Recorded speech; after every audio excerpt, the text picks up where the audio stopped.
Hello, all my friends. I appreciate you being here. This is Matthew Street, and welcome to my channel.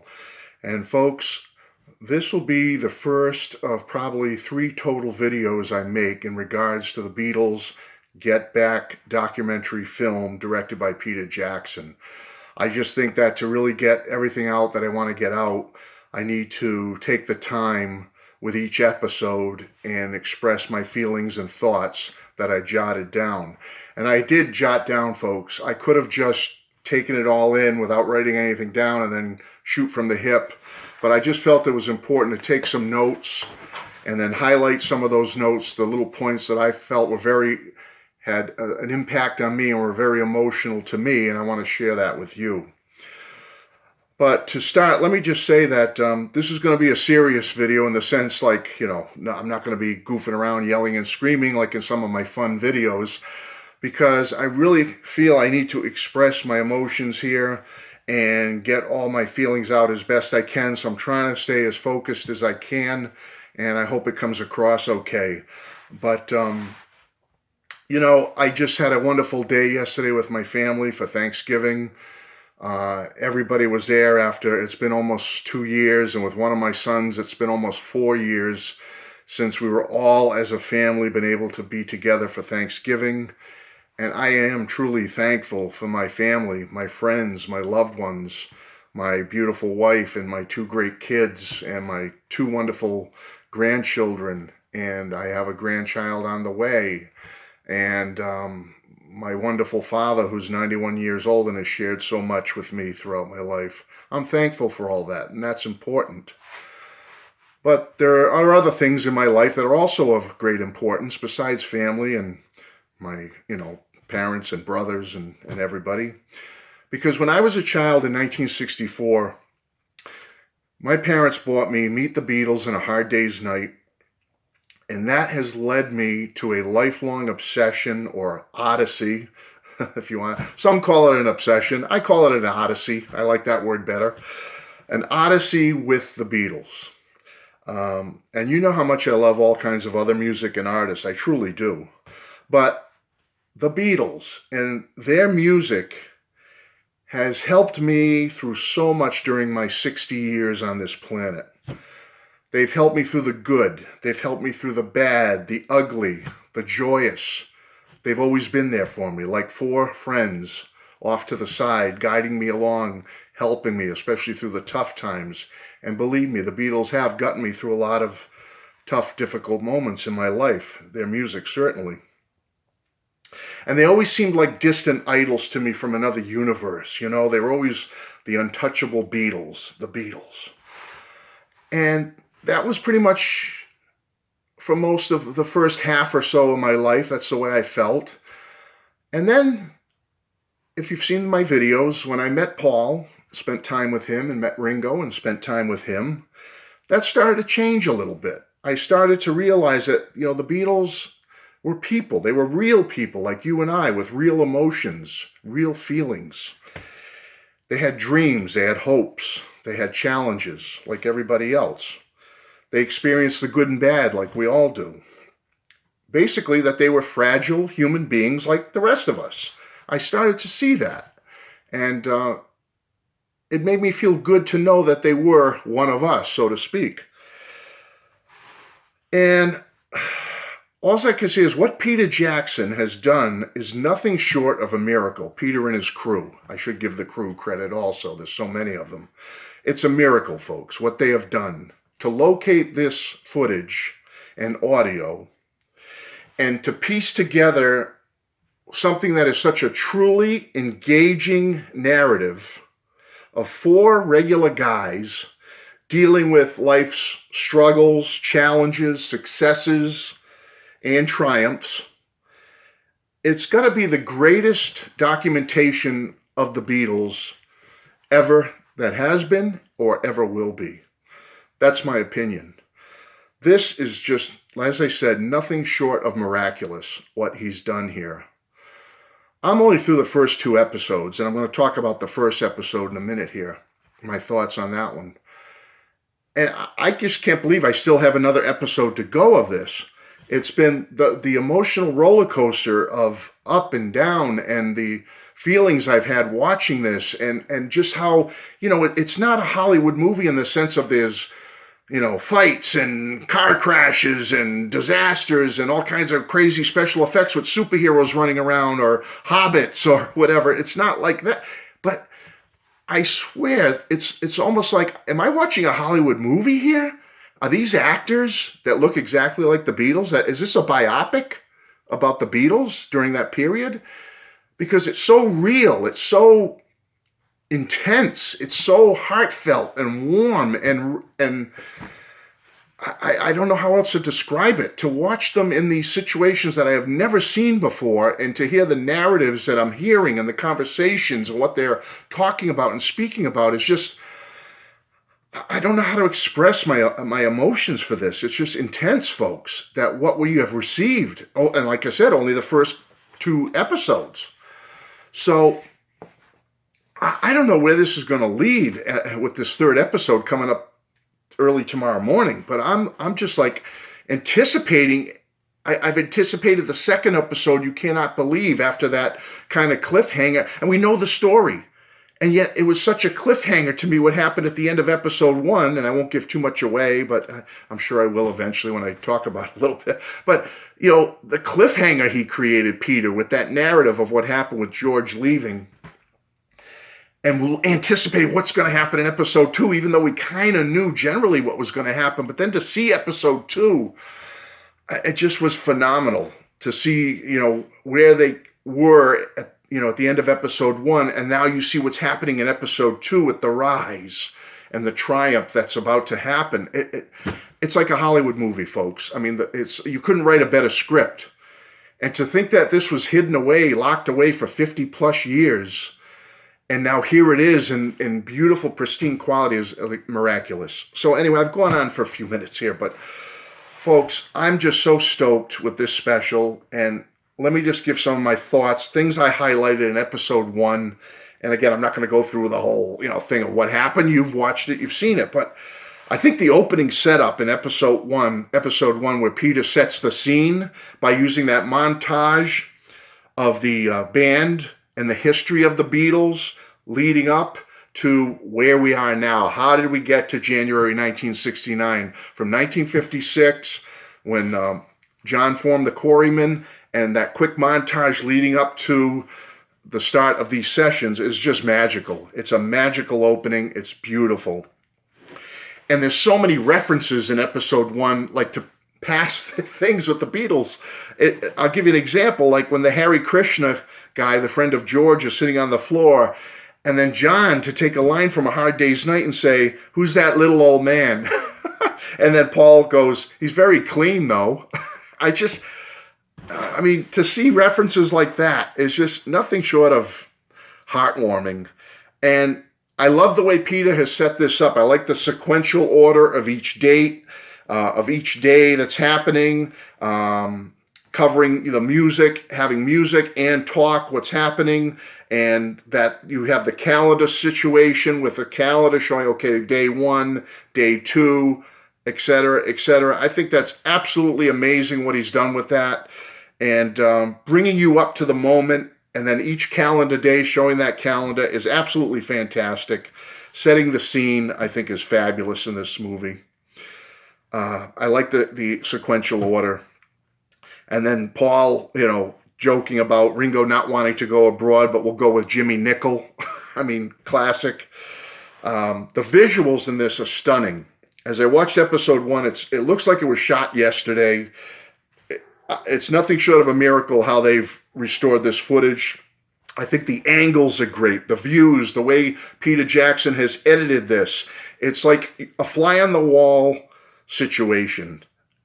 You feel like you've pulled up a chair like I'm sitting in right now, and your chair has been placed into Twickenham with the Beatles. You're just sitting there quiet, and you're observing everything. It's that intense, folks. That's my feeling about it. The audio is excellent, very listenable. Peter has explained in interviews how he has that new technology where he's able to separate different channels or separate a mono situation and bring the voices up and the instruments down. He's done that outstanding here because it's very listenable, very understandable. If there's any passages where he feels it may be a little bit, misunderstood, he puts captions down. So that's beautiful.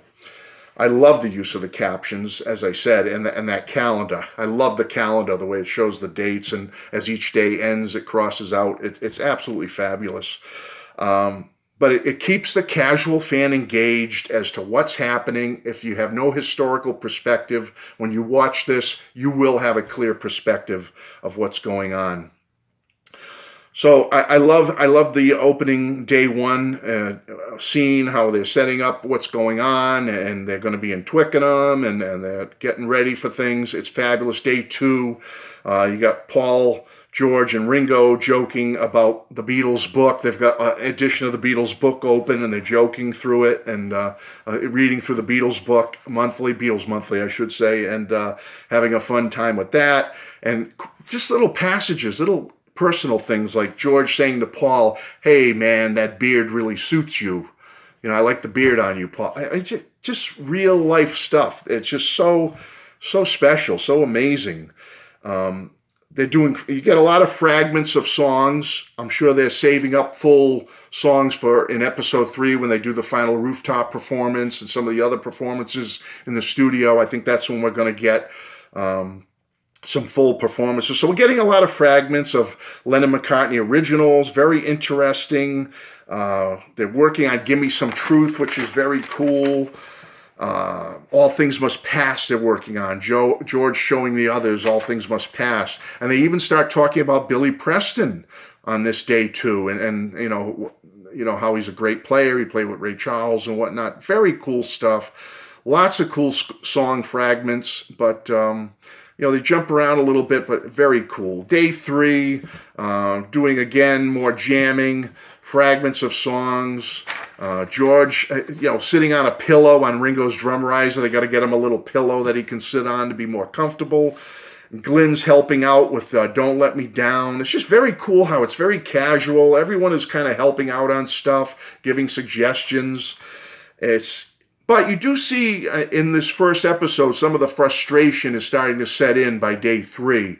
Not so much with day 1 and 2, but day 3, you start seeing a little bit of frustration setting in. And this is the day you get the Paul and George, that famous tiff from the Let It Be film. You don't annoy me anymore, Paul. And, Paul about the playing thing that we saw in Let It Be. That's here. But it's you get a little more of it here, and you get it with a little more context here than you did in Let It Be. And they just kind of move on from it and then keep practicing. So it doesn't appear to be as big a deal or argument as it appeared to be in Let It Be. You know what I'm saying? It just seems, it happened, and they moved on. Day 4, you actually see the development, the birth of a famous Beatles song. It's Get Back. And it's just so amazing to see the birth of that song, to see it, where it came from. And then John comes in with George, Ringo, and Paul are working on Get Back, and then John comes in and he fits right in. Just so cool as he slides right in. And Michael Lindsay Hogg at one point says to them during this episode, you're the Beatles, not 4 jerks. Meaning you need something special for the big show. I thought that was kind of cool.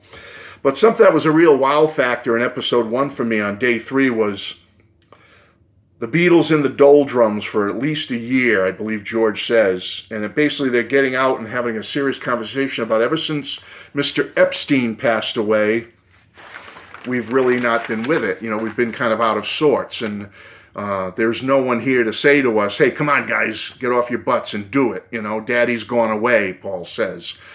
It's like we're at a holiday camp and no one's there to rein us in. I just think that was a very intense and serious discussion about losing Brian a year and a half earlier or so. Now, John seems a little bit out of it on this day 3, but he's still doing his thing, and they talk about, having a divorce. Someone jokes about having a divorce, and then someone says, "Well, who'll get the kids?" And I think John says, "Dick James will get the kids." Ringo's very laid back up to this point. George is always very involved. He seems to be very involved in things, but Ringo's kind of laying back, just, going along with the groove whenever needed.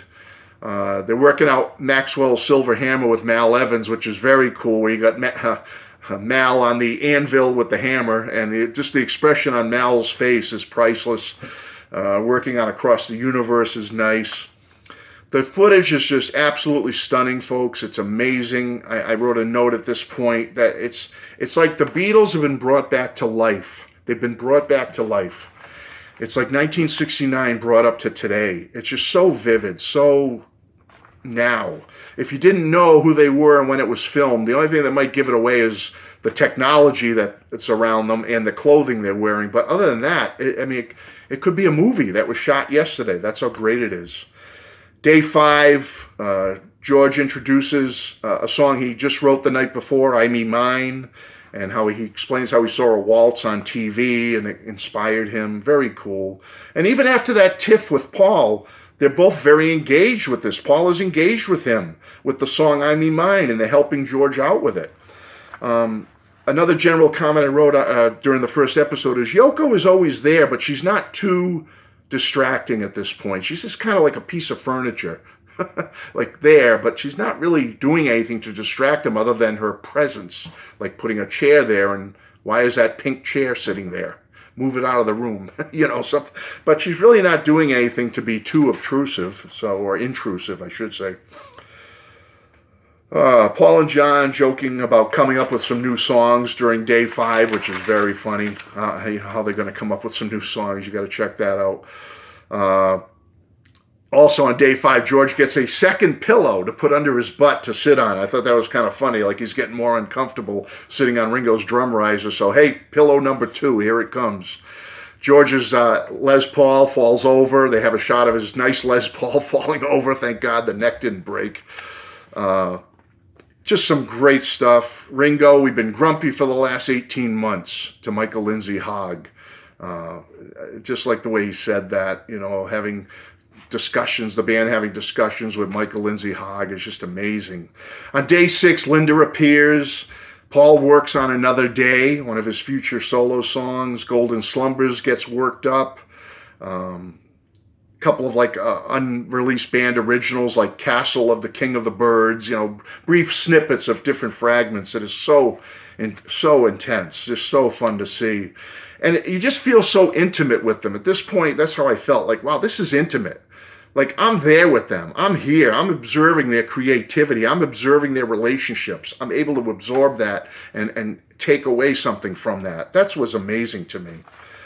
And Yoko is there, but so is Linda. Linda is there at this point today. She's taking pictures and stuff, and Linda's just kind of more off to the side than Yoko sitting right next to John. But Linda's there on this day, and to see the visual of them doing Commonwealth, which is a song I've had on bootlegs for years, to see that visual is just amazing.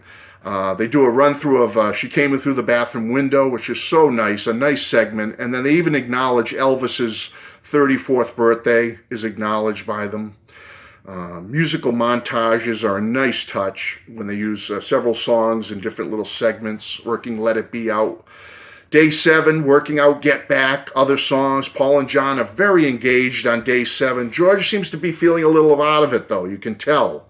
And this is the day he quits, and you can see it. The way Peter has edited this together, you really feel it, that George is just out of sorts. He's not feeling it. He really isn't.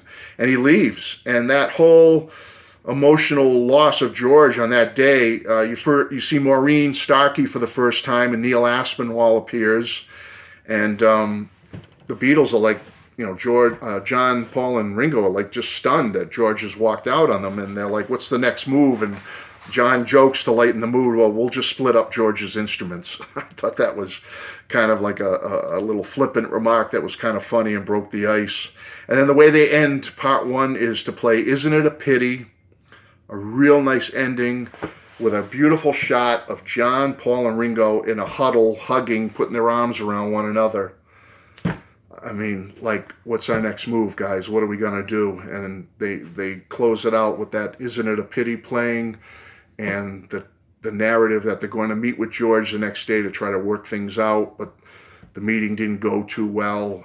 and what's going to happen next. It's just such a good cliffhanger, and that final shot of them just hugging in a circle, the three of them. So emotional, so intense. I loved it, folks. Like I said, I was blown away by episode 1. I was absolutely blown away by it. And I said, you got to be kidding me. It was 2.5 hours long, and there's still another 5.5, 6 hours to go with this with the last 2 episodes. How am I going to get through this? It was just, I couldn't believe how good episode 1 was.